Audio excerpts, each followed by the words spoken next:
Hello दोस्तों Netflix पर burning betrayal नाम की एक नई ब्राजीलियन फिल्म रिलीज हुई है। हिंदी में अवेलेबल नहीं है। 1 घंटे 40 मिनट की लेंथ है। मैंने इसको इंग्लिश में देखा। पहले आते हैं कहानी पर। तो कहानी यहाँ पर यूँ है कि एक कपल है, चाओ और बाबी, बारबरा नाम है लड़की का। दोनों की एंगेजमेंट हो चुकी है, शादी करने के लिए तैयार है। लेकिन तभी बाबी को पता चलता है कि चाओ की कोई अफेयर है एंड चाओ पर एक मनी लॉन्ड्रिंग का केस भी चल रहा है। तो उस केस की हियरिंग के दौरान बाबी को वो जज दिखाई पड़ा उस कोर्ट रूम में। तो पहली बार देखते ही कुछ हुआ दोनों के बीच, मतलब आपको समझ में आ जाएगा कि अब क्या होगा। पहले तो मूवी पूरी तरह से प्रेडिक्टेबल है, तो कुछ हुआ दोनों के बीच एंड तभी पता चलता है कि इसका अफेयर चल रहा है। फिर दोनों का ब्रेकअप हो जाता है। फिर वो मिलती है उस जज से, मार्को से, एंड उसके बाद दोनों करीब आते हैं। फिर यहाँ पर चीज़ें कुछ और होती हैं, जहाँ पर हमको देखने को मिलता है कि कोई बंदा है जो उसको स्टॉक कर रहा है, नजर रख रहा है, उसकी वीडियो बना रहा है। एक एक्सीडेंट तक होता है बाबी का। तो वो सब क्या है, क्यों है, किस लिए है, वो अब इस फिल्म में देखेंगे। एंड उसके अलावा सिर्फ और सिर्फ टपाटप चल रहा है इस फिल्म में। पूरी तरह से मतलब न्यूडिटी है एंड मतलब उतना ही दिखाया है जितना वो लोग यूजुअली दिखाते हैं, लेकिन सिर्फ और सिर्फ न्यूडिटी है। लंबी लंबी सेक्सी सीन्स यहाँ पर चल रहे हैं एंड कुछ भी उसके अलावा खास नहीं है। एंड अब हो सकता है कि कुछ लोगों को बोरिंग लगे, कुछ को ना लगे। जिनको स्किप करना है उनके लिए तो कुछ भी नहीं बचेगा।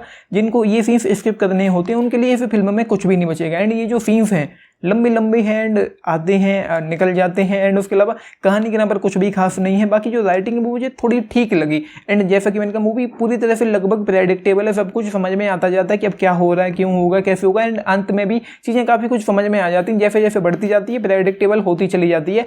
एंड क्लाइमैक्स कह लो या अंत के जो 20-25 मिनट रहे होंगे वो मुझे थोड़े ठीक लगी। लेकिन इस फिल्म में इंटेंस एक्साइटिंग जैसा कुछ भी नहीं है। कुछ भी ऐसा नहीं है जो आपको मतलब मजबूर करे।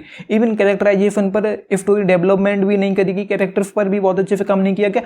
कोई बैक स्टोरी नहीं देखने को मिली, जानने को नहीं मिला कुछ भी बहुत खास इन कैरेक्टर्स के बारे में। उनकी कोई बैक स्टोरी होती है, बैकग्राउंड होता है, कहाँ से आए हैं, किस तरीके से आए हैं, एंड जिन चीज़ों में वो इन्वॉल्व है, वो चाओ है, उसके बारे में कुछ भी खास मतलब बैक स्टोरी देखने को नहीं मिली। मतलब कि वो मनी लॉन्ड्रिंग का उसके ऊपर केस चल रहा है, तो इन चीज़ों में वो कैसे पड़ा, या मतलब कुछ तो दिखाते, कुछ तो ऐसा बताते।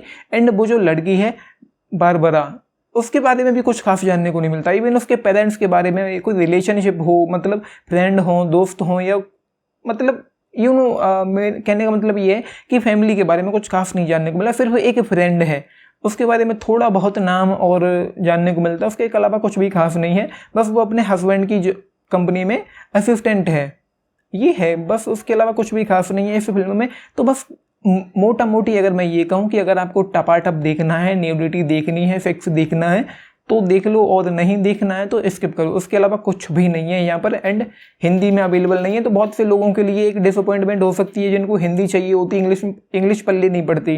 तो ये है। बाकी मुझे थोड़ा ठीक लगा क्लाइमैक्स, उसकी वजह से 2.5 स्टार आउट ऑफ 5। एंड 10 में से बस 5 स्टार्स आपने देखी है लेके बताना। एंड नहीं देखी है तो अच्छी बात है, देखो भी मत। एंड एक फिल्म और आई थी 50 शेड्स, नेटफ्लिक्स पर। तीनों फिल्में हिंदी में अवेलेबल हैं। मुझे उसकी याद आ गई कहीं ना कहीं इसको देखते हुए। चीज़ बिल्कुल सेम टू सेम वैसी ही हो रही थी, मतलब उसी तरह की, उतनी ही ये है। देखी है लिख के बताना। एंड लाइक शेयर सब्सक्राइब भी करना चैनल को, वीडियो को। And this is Nitish, thank you.